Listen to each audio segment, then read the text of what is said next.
Now you Shit. were saying earlier something about something that happened. You ain't want your child to go to a new school this year. Yeah, man. I don't like out here. The elementary school stops at fourth grade, and then fifth grade is basically in middle school, so it's fifth, sixth, seventh. But out here, once you reach fifth grade, everything else is in the same building. So it's basically fifth through 12th, all in the same complex of buildings.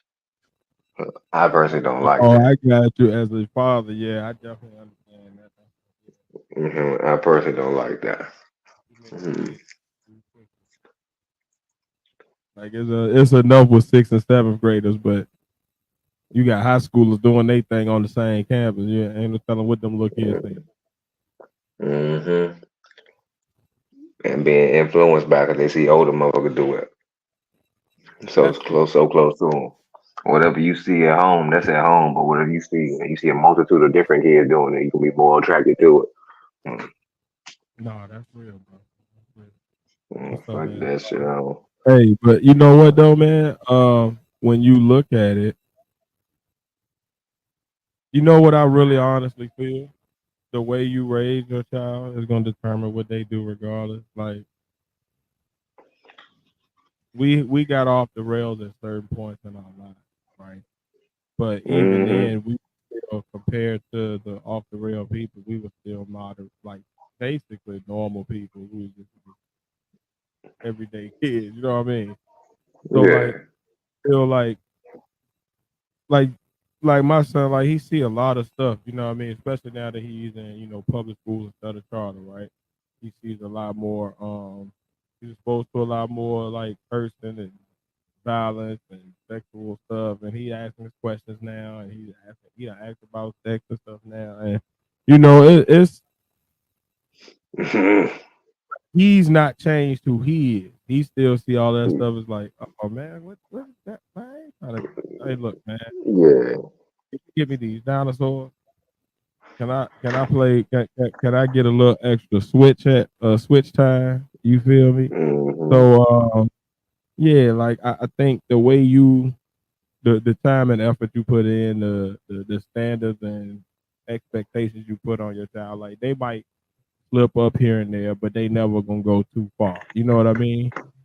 And Yeah. even in the moments where they go too far, you're gonna be able to pull them back in quick because they got such a strong foundation. So like we're gonna be good. Like, you know what I mean? But I do understand, like, as a father, there's a different thing with a daughter that I won't fully comprehend. You know what I mean? Like I get it, but I don't. Yeah. I ain't You know trying what to I kill mean? nobody's son, man. I ain't trying It's to a, kill it's nobody's son. a instinct that probably kicks in for you, I would imagine, you know what I'm saying, of like keep these niggas away from my child. Don't Yeah, let yeah. nobody try to violate her, and then it's like one in three women and probably one in two black women all have that story of Mm-hmm. stuff happen. So I can understand you being hyper vigilant. Yeah, you feel me? Like I got like, my nerves ain't there. No, it hurt one of these little boys out here. All for the Right. sake of protecting my child. It ain't nothing malicious. It ain't nothing like that. I just want to make sure my child has the best chance of being the best that she can be without no interference from no little knuckleheads. You feel me? Fuck all that. I ain't got to worry about her being influenced by somebody saying she pretty or somebody or something like that because she get all that at home. Her That's a esteem is fact. where it need to be. That's a It, fact. it's the motherfucker bad influence dudes or bad influence females who have their bad influences and are looking to do that measured up company bullshit. You feel me? Because where is misery, they gonna look for to make other people miserable too. And I'd be damned if my daughter be made to feel anything but happy because she's the little ball of joy, the little happiest motherfucker I've ever fucking seen in my Right. damn life. You feel me? Like the only time she's mad is like she motherfucker to wake her up. So I mean, she get that honest. But shit, I've never seen such an emotional, just happy motherfucker individual. Like got me wrapped around the finger and always will. That's my daughter, but nah. Just as a father of a daughter, like that I'd rather have the fifth grade be with the regular elementary school, and then when she get to sixth grade, she go to middle school because there's a maturity gap between the fifth grade and then you got sixth grade. That's somewhere between fifth and sixth. That means something. And everybody goes through a lot of kids go through a certain change. That summer right there. It's a big Right. jump. What you putting these fifth grade basically still just grown, just big ass babies in with the start of maturity or the start of trying to be mature. Like it's a gap right there. But like you said, it's all about how you raise your kid. And my kids already know that nobody else I give a fuck about you. You gotta know what you gotta do. So, Right. Well, I mean, like I said, I think keep the chambers loaded and keep just instilling them good values in them, man. And I think everything will be all right. Like, yeah, what I mean. Once you hit the campus that first week and they see who dad is, they oh, it's gonna everything. be just like the school they both just went to. Cause I go in there, even the motherfuckers that people don't like in the school. Hey, Mister, I'm like, oh shit, you know my name? Right. Well, damn right. I guess No, I'm I'm up here talking about enough. the kids though. Like the kids even Oh, like they this. they be, Oh, they be shit. knowing. They be Your knowing. They be dad? like, hey, I'm like, they be yeah, like, we got look, they be like, little face, that's your um, daddy. Mr. But Face yeah, crazy. The face kind of that's crazy. him. Wow. Like, why you wear all black all day? Because of his job. Right. So like, Yeah. I mean, like even with my son, like the first, what I'm saying, that first week, you got to transition. Like my son, I'm gonna be honest, like because of his exceptionalities and just because of his upbringing, like he's very articulate. I mean, he's a nerd. No other way to put it. I mean, like he's a cool guy. Mm-hmm. I mean, he got swag, but he's a nerd. Like he's Just not like his into a daddy. whole bunch of crazy stuff. So like, he an Just only like his child. daddy. People gonna try him. You know what I mean? But I pulled up that first week, and as soon as the kids, oh, that's your dad. Mm-hmm. Hey, Mr. Tiz, he cool. We got him. Don't you worry about nothing. We got him. Yeah, I bet you better. Oh, I'm gonna get I you bet. and your daddy, Mm-hmm. cause I'm gonna have to see Yeah, your daddy. That your daddy I got to hate take this that. there. And if your daddy Man. father, it better be your stepdaddy or whoever your mama boyfriend is or whatever. I Peace hate to to the have to beat the Queen granny, man. B. Long time, long time. Peace, peace, peace. Oh, and last call. Pat is at work. He's actually had to work. This is kind of an emergency reschedule type thing. My little man got his so he's 9 years old and this is like his first big time like homie. I don't know what you call them when dudes spend the night at each other crib. Like I know what girls do it. Lock in. Like a lock in. Like a lock in, all the fellas getting together and they about to stay up all night and eat bullshit and play football and wrestle and play video games and all that shit. But it's his first like Do kind the of have shit little boys at do. the crib. Yeah, you know what I mean. So he hype about that. So I'm trying to be available for that. And we got it set up where it's like a little field type setup. So he got like some events for them to do and stuff. So I'm gonna put on my referee whistle and my referee shirt and all that and go out there and Oh shit. hell up. You feel me? I'm gonna cut it. I'm gonna cut up. I'm about to act a fool. Oh shit. Oh shit. Yeah, you know what I mean. So we had to kind of reschedule, and Pat was the only one that wasn't able to kind of revamp things. So he making that money, but he'll be back next week. Trust that. Making that Peace to money. Queen Honeybee, who we ain't seen in a month of Sundays. Peace to the Queen. How you living, Queen? Peace, peace. It is How truly you a living now? you in the house. Oh man, this is like some legendary shit right here. Man, you know what, man? Without further ado, man, let's go ahead and get into the bullshit, man. Welcome to the Podnas with Face, Pat, and Tiz.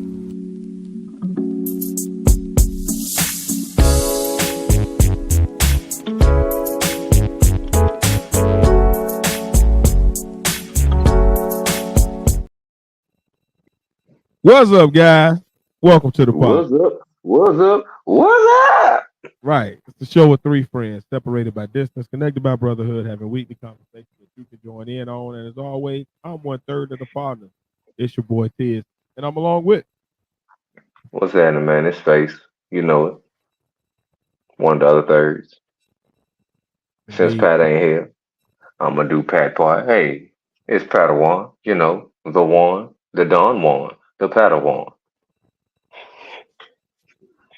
One time, mom. Oh, Shit. How you doing this week, man? you know what I mean? And hold on. Hey, look, last call. Come on, bro. You done been up on the panel several times. Come on, don't do us like that. You man. Queen, be back, man. Hey, man, look. As the king of the pod, you've been here every week. We ain't seen Queen in a minute, so it's just good to see her. It's like when it's like when you at the family reunion and you be with all the cousins that live in the city, right? And everybody, we getting together, we electric slide and all that good stuff. But then you see that one cousin come across the hill, like, oh shit, that lucky we ain't seen lucky. Oh man, what's up, man? You know what I mean? It's one of them moments. You feel me? It's But still yeah, all love for everybody. yeah, like what I mean, like it's like a little family over here, man. So when we see one of the cousins coming through, one of the aunties, the uncles, the mamas, the daddies, all the people coming through, yeah, it make us excited. We gotta give him a shout out. Yeah, that's it. You know what I mean? I'm just excited to see her and just to see her back in the house, and we about to have a good night, man. But the two-man show tonight, like we said, Pat is out there getting that money, man. But how you been this week, Face? We started off the show kind of just talking about our kids. Shit, man, my foot hurt like a motherfucker. I just took a painkiller. Shit, my foot hurting. Right, right. Tonight we're gonna talk about a lot of shit. Tonight we're gonna definitely get into some. It'll be one of them old school shows where we get kind of vulnerable, talk about some manhood shit. Kind of get personal with it. But before we even get to that, Face had some stuff he wanted to get off his chest and talk about. So man, Face, what we got going on tonight? Oh yeah, okay. So first, I'm gonna take it back old school. We gonna do a would you rather, man. Okay, it's quite simple, man. Quite simple. Would you rather? Would you Oh, rather? Would oh. gotta light up first. Uh, you be on that bullshit, bro. It's You a be quite simple one. on Quite that simple. nonsense, man. Quite simple one. Quite simple. Would you rather be labeled the ugliest man alive or the sexiest man alive for the rest of your life? The ugliest or the sexiest? Yep. I'll take the sexiest. I don't go outside that much. Hey, hey, y'all stay with her. The Ebony Gemini too, man. That's my mama. That mama Tia right there, man. Y'all stay with her too. Hey, mama, how you living, mama? Hey, that was up. But yeah, I go with the sexiest man alive, bro. Like I feel like I don't go outside that much, so it ain't like I'm gonna have like extra attention like that. Like people would know that I am that if they looking like a magazine or something like that. You feel me? But when they look at the actual my day to day life, they wouldn't be able to tell that I'm that. You know what I mean? I'm in the house playing with the kid and what I'm saying, hanging with the wife and doing chores and cutting grass and shit like. So you know what I mean? Like will nobody know. So I could live with that. The ugliest man alive though, not only does that mean that you have that label, I'm assuming that people see you as that. So like when you go outside the house, people gonna see that. So like when I do go to the grocery store, I might be low key, but I ain't trying to be low key and people be like scared of me and their kids running down the aisle like, "Mommy, what's that?" No, hell no. It's him. It's Yeah, him. Mama, there go that man. No, hell no. Hell no. I ain't never be mad with All right, I'm gonna ask you a question. All my right, since we gonna, you ever heard of a dude named Dickie Jr.? Excuse me, sir. No, that's his name. That's his nigga name. Dickie No. Jr. It's his name. You ever heard of him? Excuse me, sir. Now he was the real life ugliest man alive. He was so ugly. Allegedly, his mother left him after birth because he was so ugly. Well, if you named after a penis, do you think that your life about to be amazing? Well, he's the junior, so had to be a senior. I bet the daddy was the ugliest man alive before him, and he took over the title as a rightful heir. I bet. Like I can see it. Yeah, I know how these things. Oh shit. Like what you not about to tell me is that your life is gonna be great, and you started off life being named after this. Like you're a fella. All right.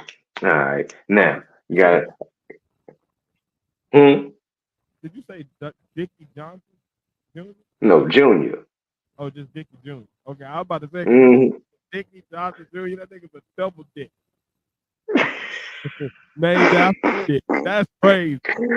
That'll be a fucked up Dick, night. Paul. All right. Now I'm gonna take the conversation in a different direction and get a little bit serious. Okay. Now, do you think rappers have a responsibility to be role models after they reach a certain plateau in their career, or present themselves as role models? All right, this is what I was saying. You said rappers, right? I'm gonna Mm-hmm. I'm gonna take it outside of that range. Go entertainers. I would say anybody who has enough of a public eye to where they're at the level of whatever you're talking about a rapper or the entertainer people. So if you a politician, if you a brand ambassador, if you influencer, if you a regular Joe Schmo that become a hero, don't change to a certain enough level. I feel like you are like whatever your values are, you are a reflection of those things. And when you get to a big enough level, if we were back 10,000 years ago when humans were just separating themselves from Neanderthals and whatnot, and all that shit, cool. But we talking like right now where we got the internet and I'm sorry, I'm breaking up. Can y'all hear me? I can hear you now. All right, let me stop moving the mic for one. I But thought it yeah, was just my end again. no, it might be me. Um, I feel like if we have all of this technology and information at our disposal, we can tell that what influence does to other communities. We can tell what influence does to our own community. So before we do stuff, we kind of have an idea at this point of how it's going to affect our brand, how it's going to be looked at by the market out there. Like the youngest children these days have an idea of how to work branding. You feel me? So like, in my opinion, you can't separate the two. You can't say, yes, I want the fame and be famous and have a large following, but also say, I want to step away from the responsibility that comes with it of being a role model of some kind.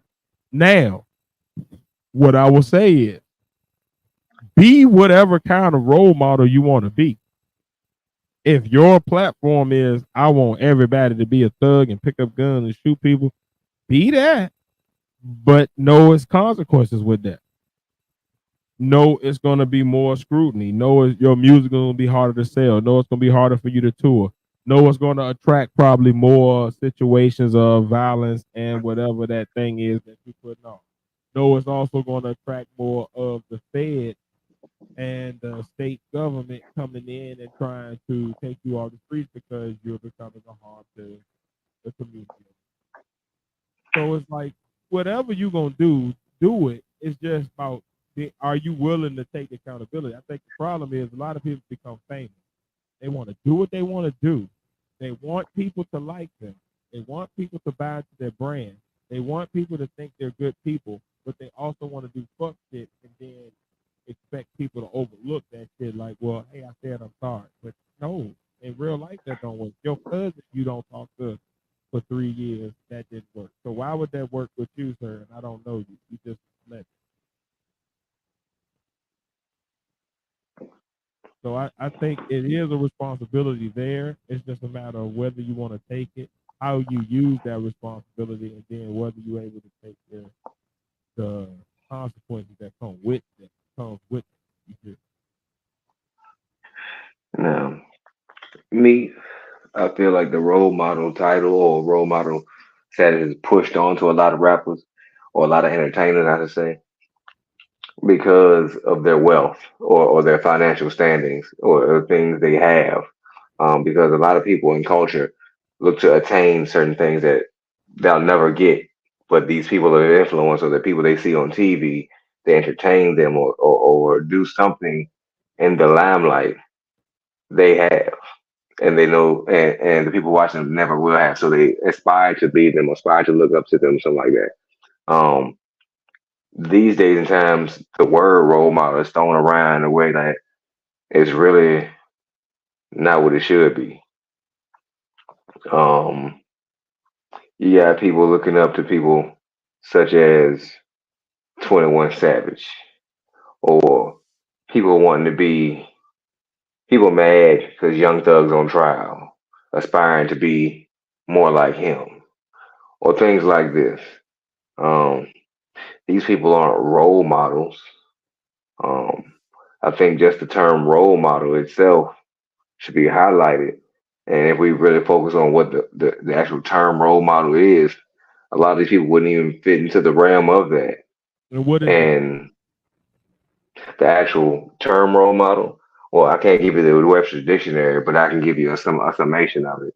A Yeah, role model is someone you're who's somebody who lives by integrity at all times, in the limelight, outside the limelight. So there's no skeletons to pull out because you live by integrity. You stand for something, you stand on your beliefs. Regardless of what dollar amount is waved in your face, you don't shudder on your beliefs. You stand on your heels, whatever your heels may be. You're a person of principle, your personal honor, and you exude that. You don't just have those qualities and keep those within you. You exude that. And you not only exude that, but you show others how to exude those qualities or attain those qualities as well. That's what a real role model is. Um, Someone who deserves to be looked up to. You don't have to be a person who has $1 million to be a role model. It could be right. It could be the local Sam. guy in the neighborhood. Exactly. Exactly. And that's what I want the people to Man, understand. doing his job the right way and being a stand-up person every day to be a role. It's Exactly. it's not about who you are even. Watch this. Mm-mm. It's about who follows you and looks to you for leadership. If people, Exactly. the masses, are looking to you for some type of your understanding on something, or they're looking to you for your opinion on something, it's up to you to give them the most responsible opinion you can give. Now, again, this goes back to my original statement though. I can't tell you what to believe. So whatever you believe, just stand on that. And I think it works because it still keeps you. Like people gonna respect you if you say something, and that's just what you really believe, and at all times the way you move, act, and talk exudes that same energy. Mm. I think the problem with role models comes a lot of times is when they exude one energy, they want people to accept that energy, but they practice a different everyday lifestyle. Their behaviors don't match that same thing that they're trying to get people to buy into. So it looks false. Right. Like I think the way like all right. So look at a dude like you look at two people, right? And people may not want to admit, but we're talking about that Q rating, that thing of how people like you, not how popular your product is, not how much money you make, not how successful you are, but how much people actually like you, right? Mm. You got two people came in the league around the same generation, both MVPs at some point, both had great careers. One won a lot of championships, one didn't. One made $1 billion for the corporation, one did. So you got Jordan and Barkley, right? Mm. Jordan came in saying and doing all the right things, staying away from political stuff, being very like yeah, we're gonna win, and doing a lot of stuff to ingratiate himself to the media, and being that guy people thought was like he's the good guy. But you look over the years and you see the way they actually behave. Even though Barker came in saying, "I'm not a role model," your parents need to be a role model, which is 100% true. Ain't right because he is the type of person that could be a role model. He had his flaws. Don't get me wrong. He done thrown some people through some windows, but he also has, along the way throughout his life, where instead of being known as being a drunk, he's known as being a dude that is a philanthropist. He gives back. Like I can tell you, as being an educator, formerly, like I know for a fact some direct things that he's done to impact the kids that I educate. You feel what I'm saying? And when you Mhm. those type of things, but I don't know anything Jordan did. He ain't send us no shoes. He ain't send us no money. He ain't come get no computers. He ain't come, invest in no new curriculum, nothing. So I don't know. But like people love Charles Barkley today. Now you got people who don't like him, whatever. But in general, his rating would be high as far as how many people like him compared to don't. His former players don't have a lot of bad things to say about him. As opposed to somebody like Jordan who went from being everybody's darling to now you look and it's like we kind of just see him as like that nigga. He was the beast. You can call him a goat, but he also a drunk that beat up his teammates and was like kind of an asshole to everybody. So like I think it's who you want to be because like the role model shit, it only really again it's gonna go back to who you are.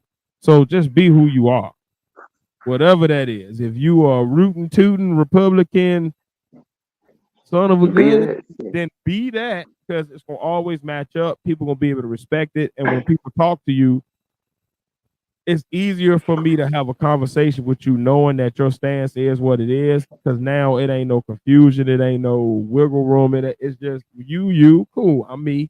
Now we can figure out where the commonalities are and work off that, right? But if you If one of you the people that insist on that waffle, if you're a volume, role model be that's that like, fool.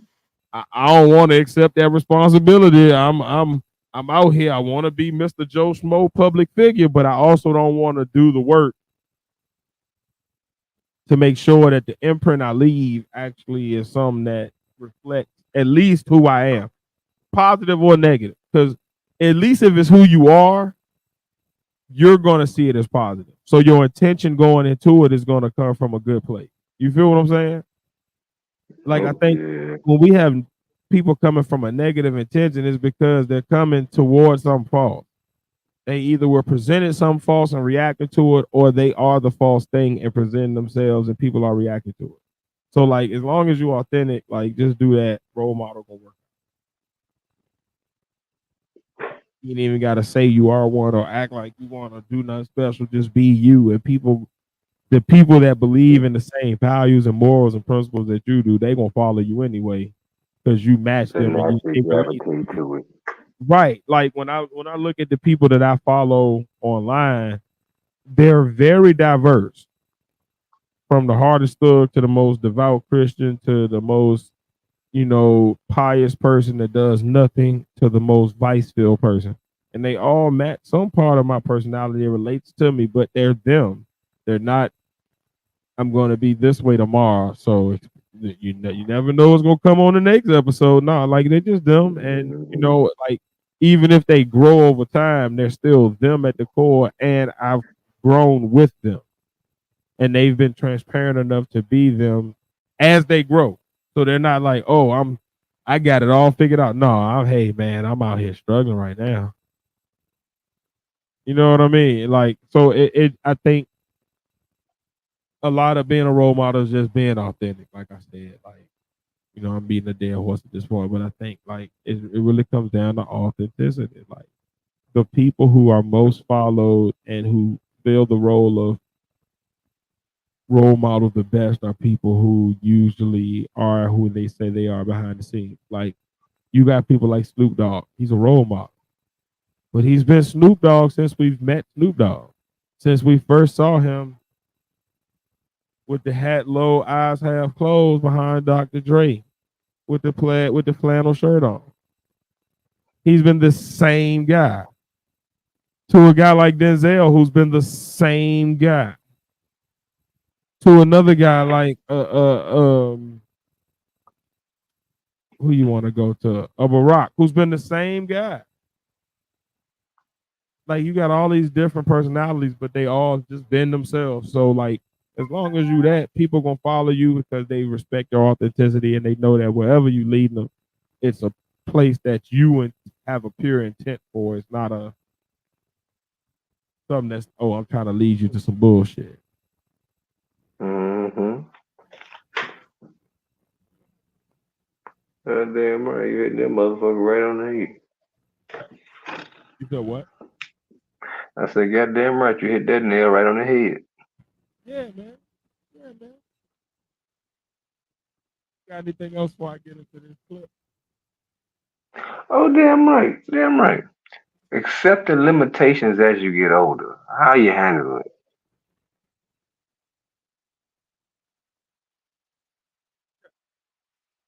Okay. Okay. So I'm gonna kind of combine this with my last topic. Still got my first topic, man, but this kind of goes along with it. So accept the limitation, right?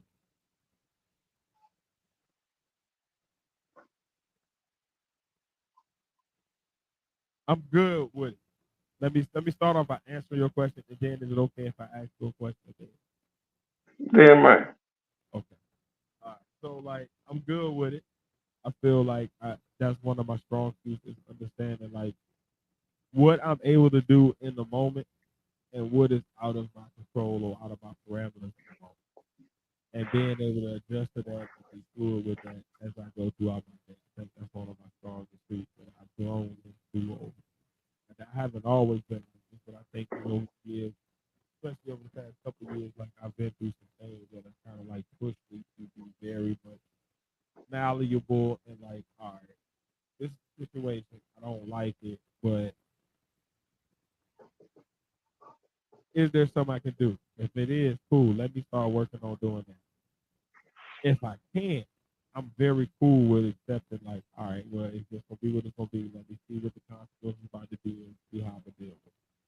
You feel what I'm saying? So I think I'm good with that. Mm-hmm. I think the question that is led is because of that. Well, no. Let me first of all let me hear your stuff, and then I'll get to my. I think this leads into it, but do have Oh shit.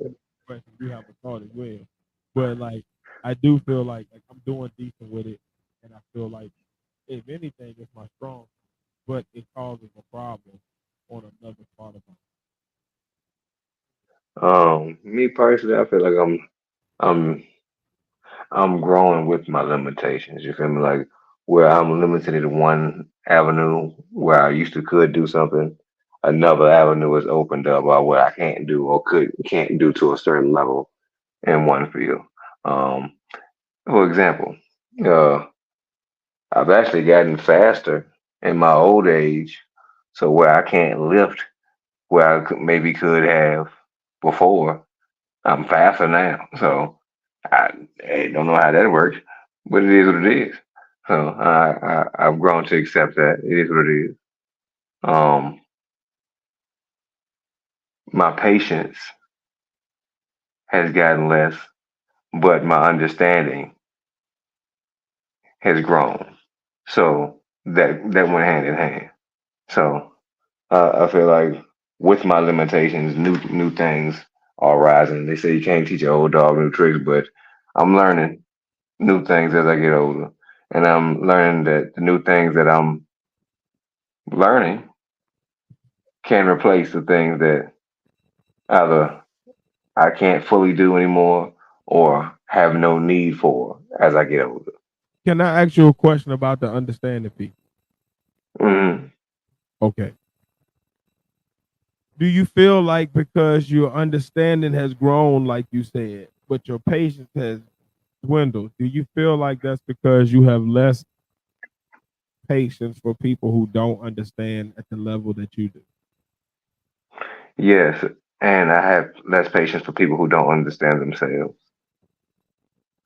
Ooh, okay, You feel me? Like, okay. if you're explaining, if someone attempts to explain something to me, and I have a better understanding of what you're explaining to me than you do, it's very frustrating. You feel me? Because how can we have a conversation on this topic where you basically don't even know what you're talking about, and I have an understanding of that off jump. So it's no need for me to converse with you, but you still seek to be entertained by a conversation. The not gonna say frustration will set in, but the irritability of their conversation would be at its See, height at that point. see, what you got to Um, grow to is this, though, bro. If you're at that point with the people around you, there's two things that need to happen, right? For one, you need to elevate the people around you. That means you reach the plateau where you become the teacher, and you need a teacher, which is why when you're talking to people, you'll understand and frustrate because you like, I get this. Why are you trying to explain this to me? And you don't even get it that well. So definitely, why are you trying to explain it? Let me explain this to you, right? But that comes from like you're used to being around people who are either smarter than you in other areas, so they're able to challenge you as you challenge them. So there's a give and a take. Or you're used to being around older people who's more wise, so that you can like soak up their information and become wiser yourself. So at this point, maybe the people around you are like at a level that's like, all right, I need to upgrade and like find some people that's like either older than me that can instill wisdom in me, or at least on my level in other areas. So like as I instill knowledge in them, they're instilling knowledge in me, and there's an exchange. What you'll never want to damn do is right. be the smartest person in the room. Be one of the smartest, or among everybody's equally genius. Cool. You know what I mean? But being the smartest in the room, that means that something went wrong. Because now, like, all right, everybody You looking have at no you. room for growth. Yeah, like, so where do I go? Like, I see all y'all looking at me. Let me feed y'all, but who feed me? Where do I Exactly. So, like, what I mean? That's always an issue. I definitely can understand it. And as you get older, I definitely see that being an issue, especially when you work in certain fields or when you new somewhere. I notice, like, when you new somewhere, you're going to be around a lot of younger people, whether that be younger. Or when you Yeah, just look younger than you are, say that one more time. or when you just look a lot younger than you really are. You know what I'm saying? You look younger, you quiet. The first thing somebody gonna do is think that you need to learn. Let me teach you. No, don't do that. Ask me, do I know? Because I might already know. We might be able to have a full conversation, and we, but don't just assume to come in trying to teach me. Hell no. Yeah. Don't come in trying to teach me fucking goddamn algebra. I'm on campus. Sir,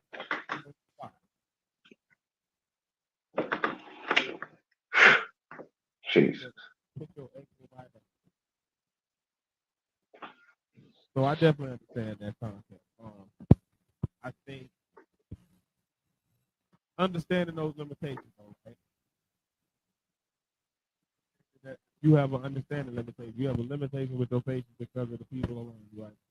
I have a limitation on like, or understanding of limitation as far as I know I have a limitation on like where my life is going to get to at this point in my life, and that's a hard realization for a lot of people to accept, especially people that are above 35, 40, right? But I have this realization. So like I'm not really concerned about a lot of things that may press most people. Like most people are pressed about, like super pressed about that business. Now, do I want to grow in my field and become a better at that thing? Yes, absolutely. Would I like to make more money because of that extra knowledge? Yes, absolutely, 100%. But do I know that there's a cap on what I will probably make at this point in my life? Yes. So I've come to live with that, right? But a lot of people feel like that because you're not like super possessed by this drive to get more, consume more, become more, whatever. that you're a lazy nigga. So I'm gonna ask y'all, like, am I lazy? I don't feel lame, but maybe I am. Like, I feel like I work hard. but but no, like I had this realization the other day. Like, right, I was thinking, like, all right, so like I work hard every day at a job that I'm not very fond of at this point, to be honest with you. But it serves its purpose, right? And until I can boom boom, it works, right? Mm, Within that job though, like, am I not being ambitious enough? Should I be doing more? And I don't know that I should, but I don't know that compared to other people. I'm at a point in my life where I'm like looking at the thing and like I feel like I understand that like, I can push the pedal to the metal from now until I die, but I'm probably just gonna die earlier. Make whatever the cap is anyway, and then die. You, you feel me? I'd rather just mm, work hard, but not kill myself. Be comfortable and be comfortable for the rest of my life. And I feel like that's okay. Like I don't need to be like Shaq wealthy. That ain't like something that's like, oh, I need to have it. I don't need a Lamborghini. I don't need like drive for it. I was just real hard.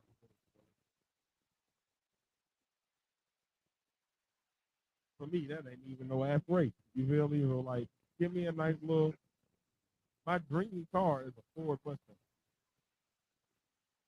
and a Cadillac CTS. If we talking luxury, then it'd be a luxury. Like I'm not one of them people that's like I need the best of the best of the best. Let me get to a point where I can just watch my child raise his kids. breaking up. I said, let me watch my child raise his kids and win. You feel me? Cause that Mm, it don't nothing like you know what I mean. I don't need no. So, but it makes me feel like I'm a lazy ass nigga because when I listen to the rest of the people around me talk, I'm like, hey, you want to do all of that? Oh,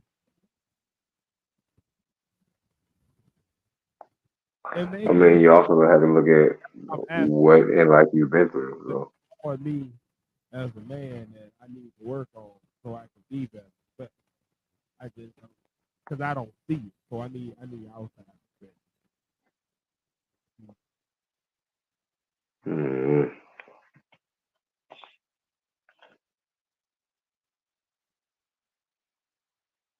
What say ye, old McGee?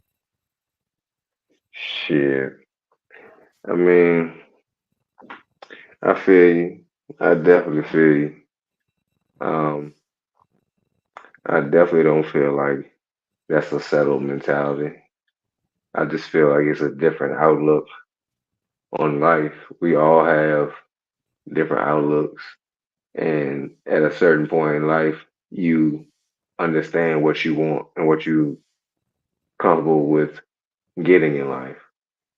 A lot of people go through their whole lives not knowing what they even want or what they want to attain. And when they get it, they're not even comfortable because they haven't realized what will make them comfortable or make them truly happy. Getting to that actual place where you know what will make you happy and what can keep you that way, that's a major thing and with growth. And that comes with age and wisdom.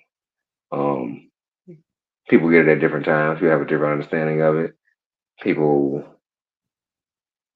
never find it. People understand it and still can't attain or get to that level where they feel that, or they get past that level just on the financial part and can't get back to the way they want to be because their financial demands call for so much more of their time.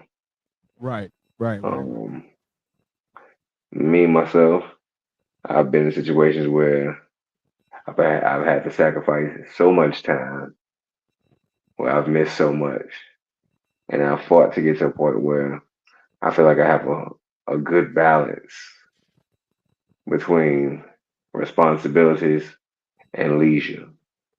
I love my leisure because my leisure is filled with family, but my responsibilities are to my family, so I do what I have to do. So I feel that it's an even keel.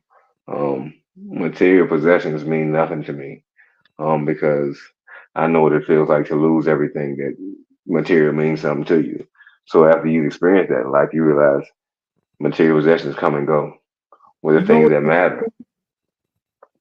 I don't even want the leisure. Excuse me. It ain't even the leisure so much for me. It's more the family time. Like I Oh, that feel is like my leisure. I feel okay. Like I feel like my main sacrifice of work time would be to do something with my family. Yeah, that's my leisure. That's what I fought for because I miss so much time with them. But that value has more value than the monetary value of working a shift. So Oh I'm hell more yeah. like call out early if like my son got something going on. Even if I have no PTO level, whatever, like you know, I mean, like I'm on that type of time. Like, with like, man, well, fuck it, do what y'all do, but Yeah, I gotta be there for the little ones. need me, you know what I mean? And it's like, especially in this age of post pandemic, post steroids in the food, post black men dying earlier and earlier every year. Like, I'm at a point where it's like I really gotta focus on like what's most important. You did. Like I got a Hmm. job, like they done cut my hours like crazy, bro. Like when I tell you, bro, I tell you offline, but like when I tell you, bro, like this shit is like laughable, right? But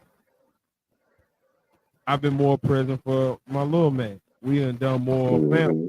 I've been able to be available for more like little trips and available for more little moments for him that them memories gonna last longer than this job. Yeah, yeah.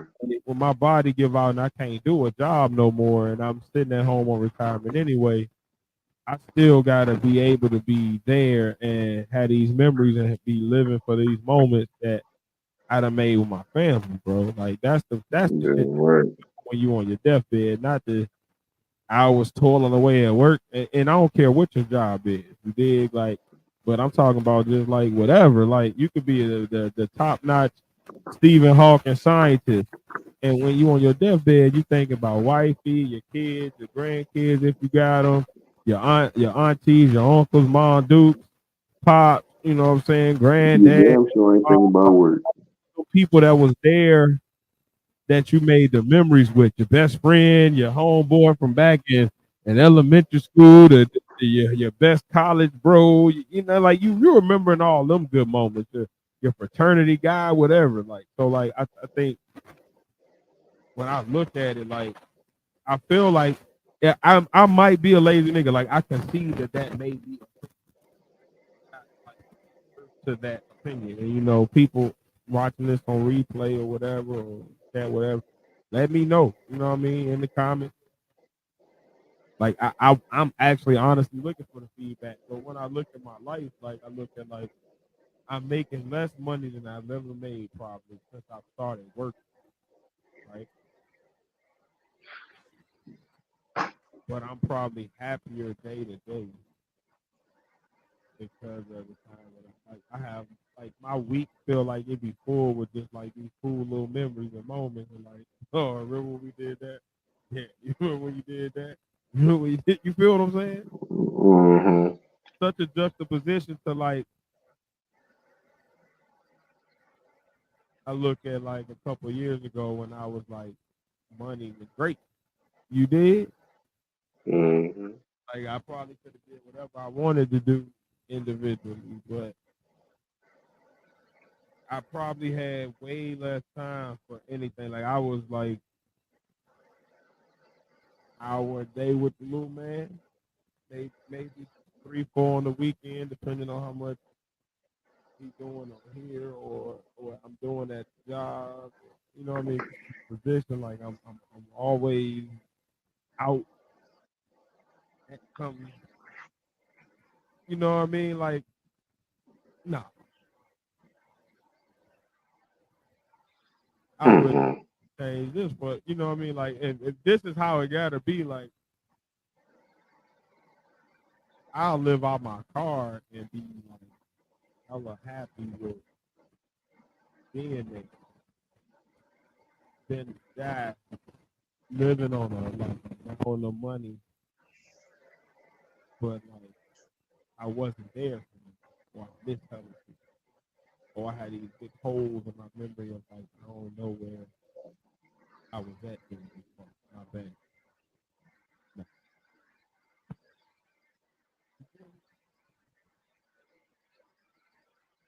But on the other hand, it's like not having that extra piece of ambition is like, oh, shit, you could like be able to do that. So that's what's holding you back. Let me know. Like, and I'm asking you first, Faith, because you know me better than anybody. But I feel like also a lot of the people who, if you've been watching this long, if you even here at this point in our podcast, I mean, like you actually been here for a minute, or you know who we are. You done kind of grown with us, so you kind of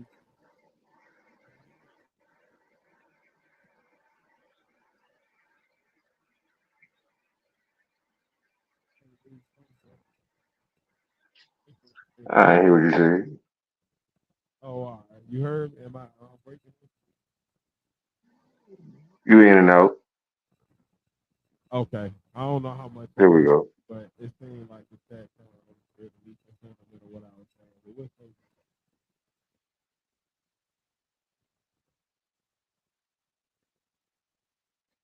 Well, I say this. I put family time over everything except God. And if I think about it, God is the Father, He's family too. So at the end of the day, it's family above all. I teach my children the same thing. I raise them up to be family first oriented. Because that is outside of your family, it's really a small amount of people that care about you. And they gotta find you in the real world. You gotta find each other. So I teach my kids that the real world don't give a fuck about you. So outside the family, outside this house, it's rough out there. Put family first and always value family. So I try to make sure they understand that. Holy Spirit. Um, yeah, I'm gonna put a button on. So I'm gonna set the stage real quick.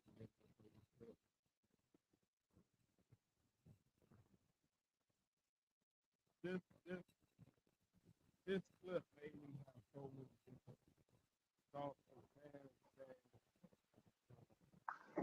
Talking to the microphone. Okay, I'm sorry, y'all. Can y'all hear me? Yeah, Are you picking up what I'm putting in? Hello? yeah, I can hear you. All right, cool. All right. So basically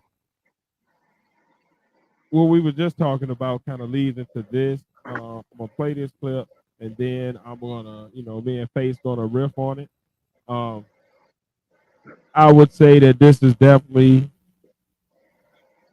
a cool video that kind of just hit my heart and just hit me in different ways as a dad, as a man, as a person. Pause. Uh, but it just it made me think about a lot of different angles.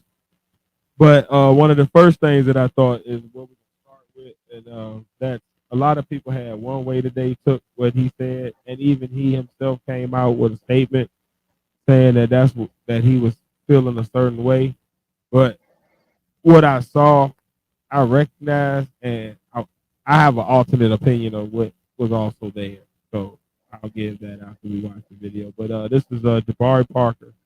He was a mud tight basketball player, came out of Duke. He was he was basically looked at one point like the best high school player since LeBron.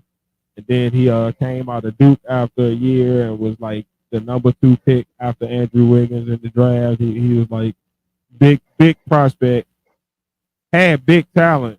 Had an ACL injury like 20 some games into his career, and then he came back was doing well again, and then had another ACL injury. He kind of been out, like bounced around the league, and then he was out the league last year, and now he played like what last year in overseas, and he finished his last overseas game of the season for this year, and he ended up having a little interview after post game after the playoff game that he had just finished. They didn't win, but he was finished with his first season in overseas, and then he had this reaction. I'm gonna show the video of his reaction, and then I'm gonna tell y'all what was said after.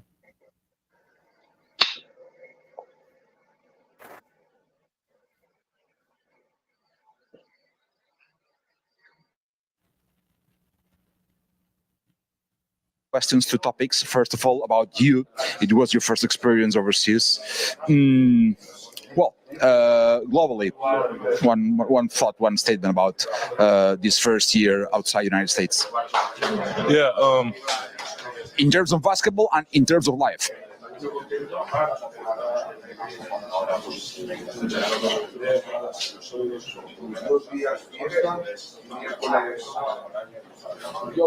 What's wrong, boy?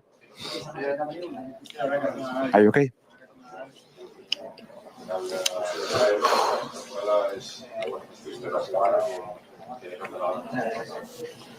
Do you want to stop?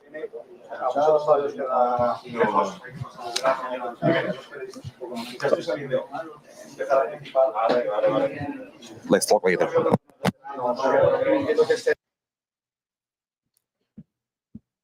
All right. So I sent this to Phace earlier. Gave him the understanding of like what the understanding of the backdrop was of everything going into that video, right? And then I also gave him this understanding as well. So after that video dropped, he explained that those were tears of gratitude for finding his love of the game again. And then a lot of NBA players on their platforms kind of agreed with that. Yeah, that's what it was. Phace, what did you see, and what was your take after seeing that video? Just from seeing that experience is what just my own personal journey. I saw it as a man who was having a moment. He was trying to talk, but in him talking, all his emotions and thoughts came to him at one time, and he just rode that moment. I don't see it as a moment of weakness. I see it as a moment of strength. I see it as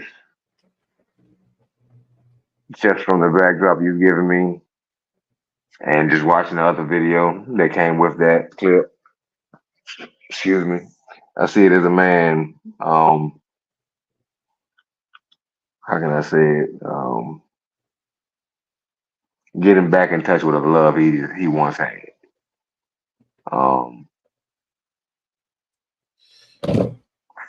Finally getting to prove himself, not to the world, but to himself.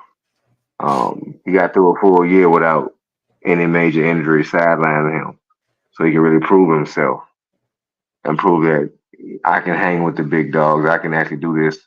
I can go injury free. I'm not injury prone.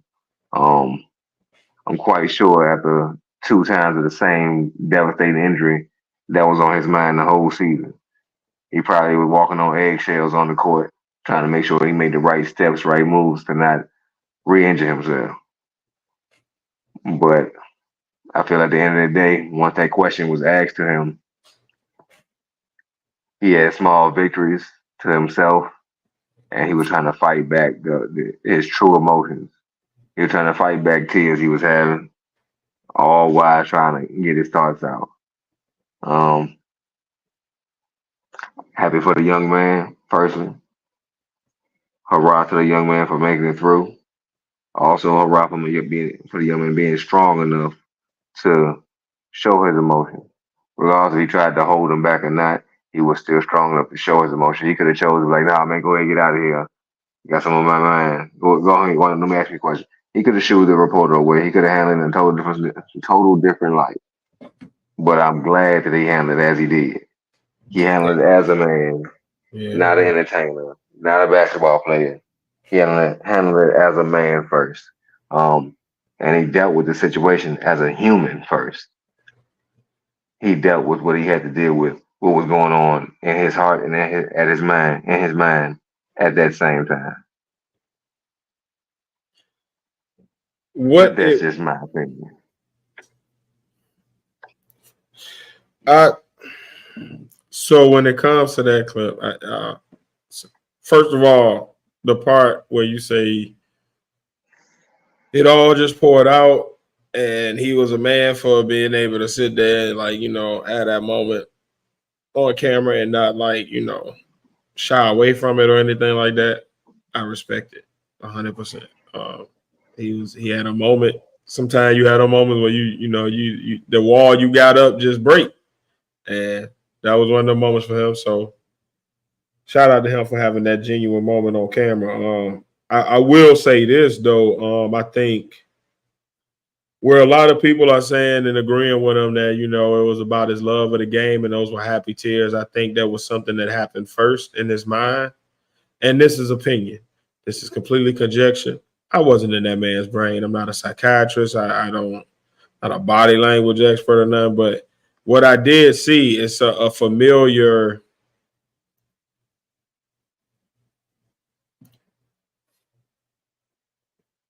It's a surrender almost, right? It's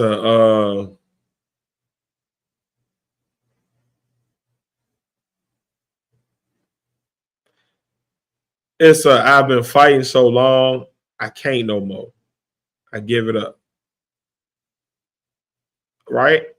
And it comes from, I feel like personally, it's that moment of acceptance, right? Like we were talking about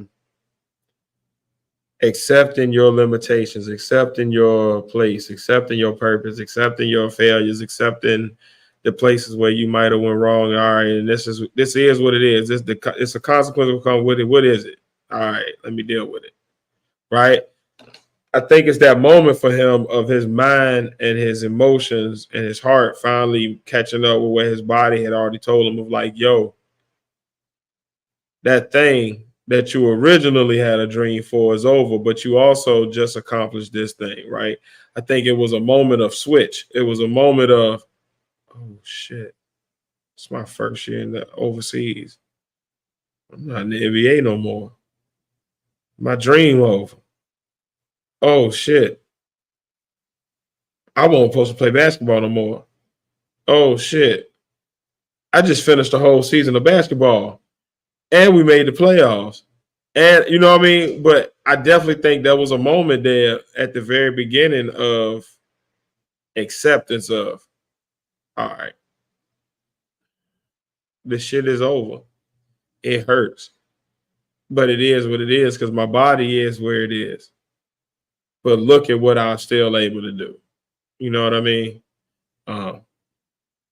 But that was my whole take on it. I definitely thought it was a cool, just manhood moment of just like being vulnerable in front of other people and being able to be like, hey, y'all, like,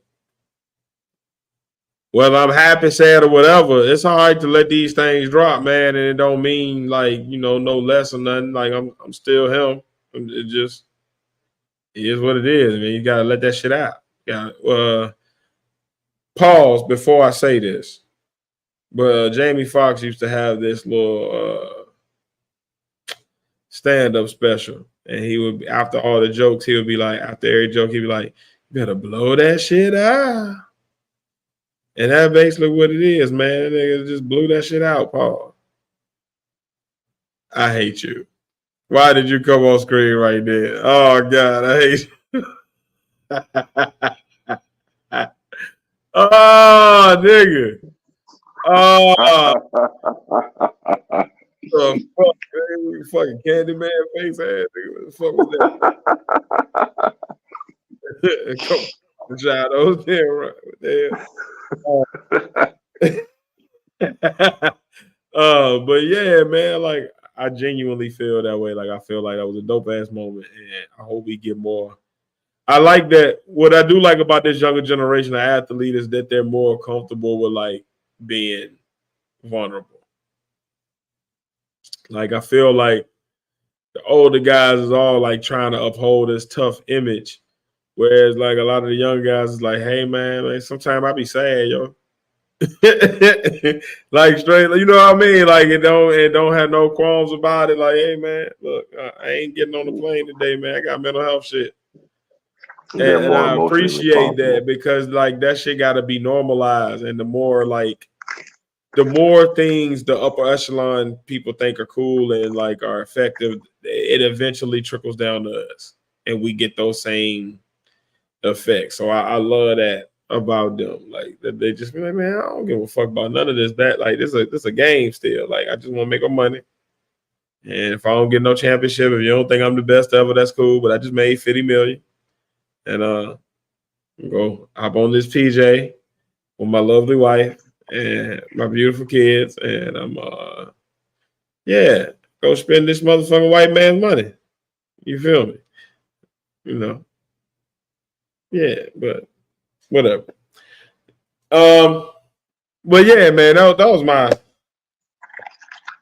my little corner of manhood, and I just wanted to kind of get people's takes on like what they thought about that.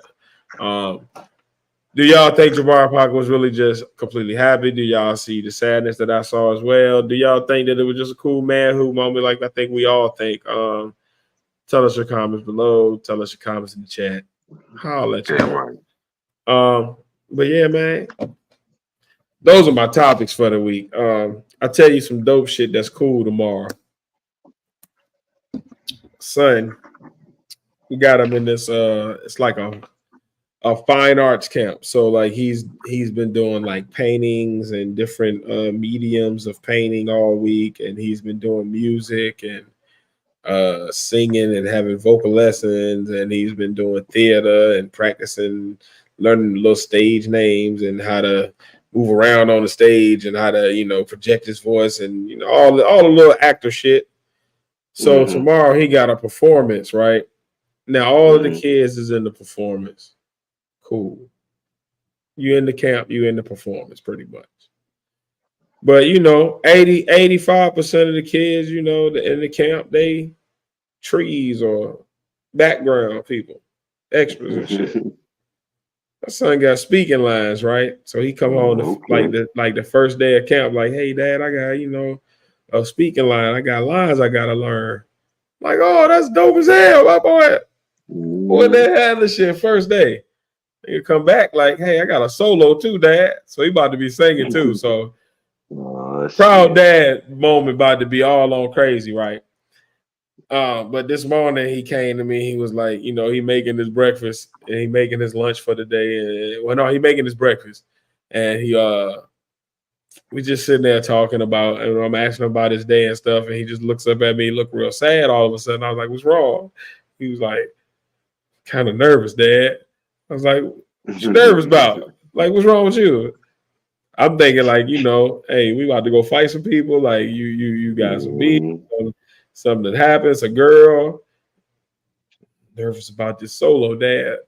I don't know all the words all the way just yet, and I don't want to be up there. I feel like I'm just gonna be standing up there just looking stupid and don't know the words, right? So it was cool as hell. Because I had a cool little moment with him. I was like, hey, man, don't you worry about it. If you don't know no words, Dad's going to be right there in the audience. I'm going to stand right up, and I'm going to start two-stepping, and you just two-step with me, and we're going to sing booed up right there because I know you know the words of that. And we're going to sing it loud and proud, and everybody just going to be booed up. I don't know what the moment going to be. I don't know what else is going on in the play at this moment when you singing this. So it might not fit the scene. But what you ain't going to be up there doing is by yourself and looking crazy. Daddy gonna be right there looking crazy with you, my guy. We gonna act like you heard me. Damn right. But it was just a cool little dad moment, man. Sometimes you get them moments where you able to like, and you can see like the like that little ball of tension that was right here kind of just wash away. And he was like, yeah, I do know that's all, don't I? Yeah. You know what I mean? He skipped on all the camp happy as a pig and shit. But like it was a cool little dad moment. Like I love having the moments, man. Them the moments that I'm talking about, like you don't want to miss. Like, Hell no. you know what I mean? It's cool to be able to be there to like see your kid off to wherever he going at least half the week. Might not be every day. At least a couple of days out the week, you want to be there for them moments and them little morning moments, man. That's different. You know, them little pickup moments. It's like a special time of like, it's almost like when they're most communicative to their parent. You know what I mean? Like they either unloading about what they thinking about the day or they unloading what just happened in the day. So you're getting a bunch of information from them. And it's like the most you can learn about them and see their little personalities come out. And it's cool as hell, dude. Some cool dad shit, man. Straight up and down, man. Hey, fellas out there, if you don't got no kids, right, and you're a young person, I don't, if you're older, I understand you might already be saying, hey, you ain't trying to do all that. But if you are younger and you kind of on the fence about having a man, if you get to your 30s, go ahead, have you one, man. If you got the right mother, because that do matter. Because I talk from a place of privilege. Right. Phace talk from a place of privilege. We both got our children's mothers in their lives heavy, and we're with their mother. Like it makes a big difference. It makes a huge woo. It makes a huge difference because I got brothers that necessarily has had some children that have not been with their child's mother, and I've seen those dynamics be very treacherous. Yeah, sticky, icky. So, like, I do know I talk from a place of privilege, but if you can have you a child with a good woman, like, do that shit. Like, it's a dope ass feeling to be a dad. And yeah, man. And I don't know. I might have to change the title of tonight's episode. I don't know if it still fit, but I think it fit. But whatever. You know what I mean? It might have to be some dad shit or something. I don't know. But yeah, man. This felt good. I don't know. This was some cool little shit to unload. You feel me? Already. Yeah, man. But this been your boys, man. Two of the partners, you know what I'm saying? Two-thirds of the 3/3. 2/3 of the 3/3. But yeah, man. If you want to support us, right, and you want to send us some money, that'll be dope. So these are the ways you can do it. Throw some money at the Cash App, $partner tiers 1.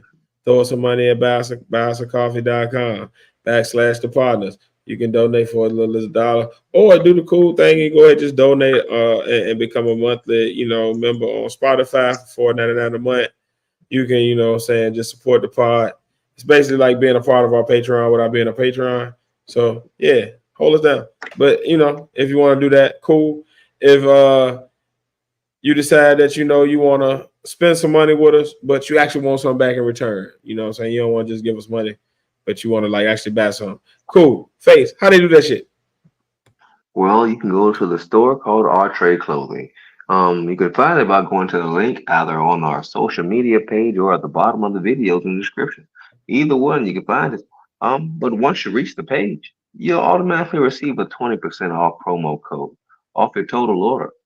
Hey. And if you email me, I may give you the promo code for free shipping. You never know. Hey, but it's worth a trip.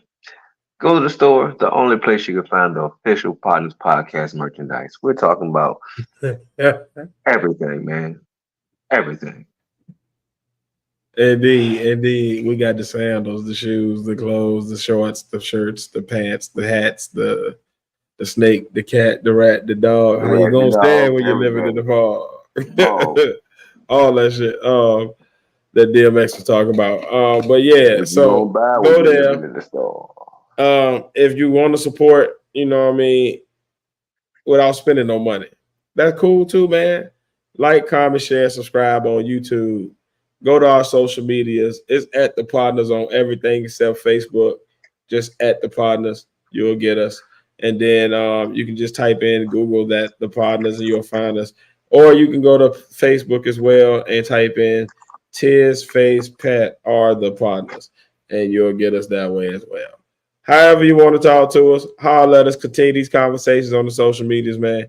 And we look forward to chatting with y'all. We appreciate all of the support. Make sure y'all subscribe on those or follow or, friend or whatever you do on the different social medias. Pat handle a lot of that stuff. So, yeah. Click the buttons on there that make you, know when we're going to do stuff. Yeah, that's it. And then,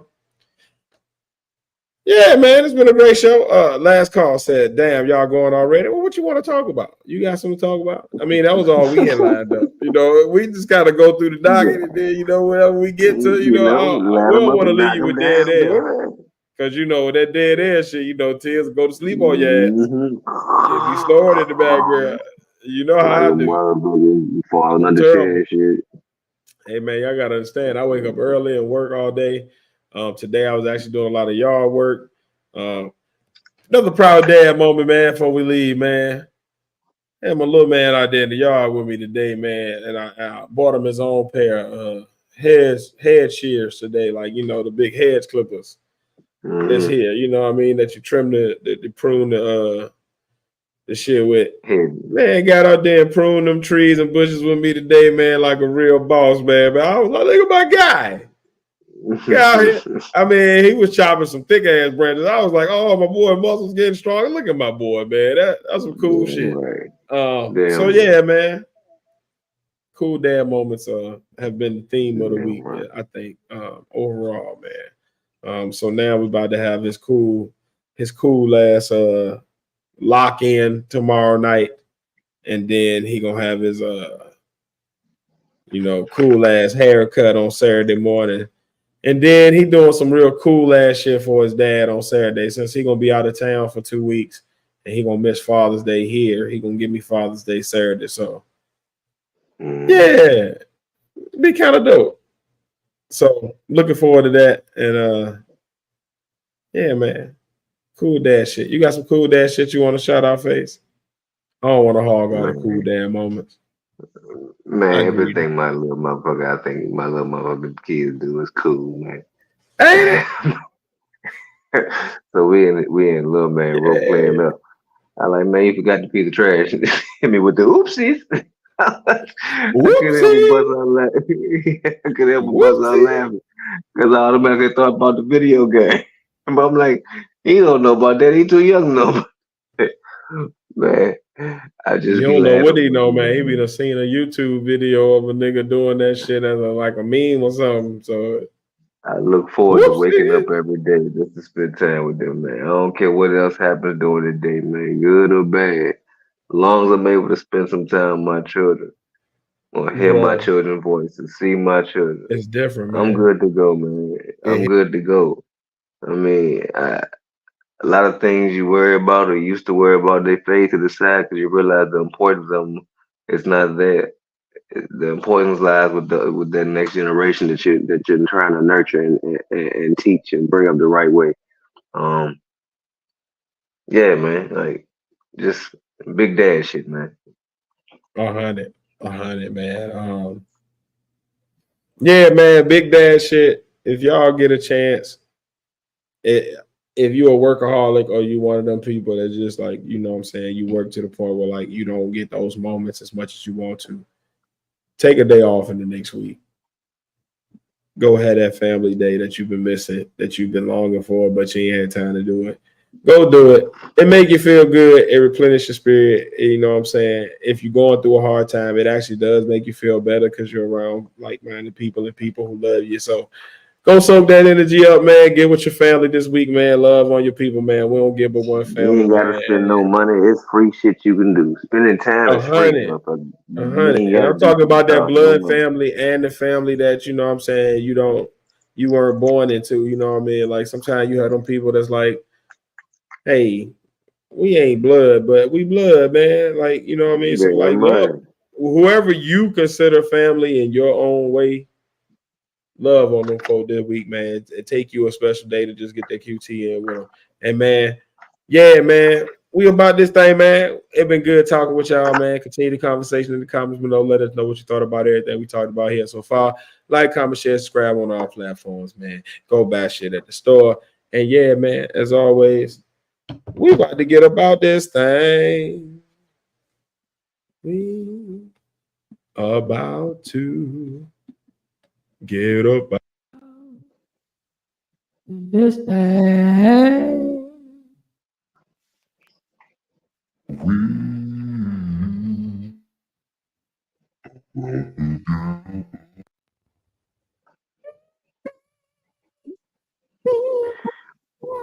We out this bitch. Peace, motherfuckers. We out.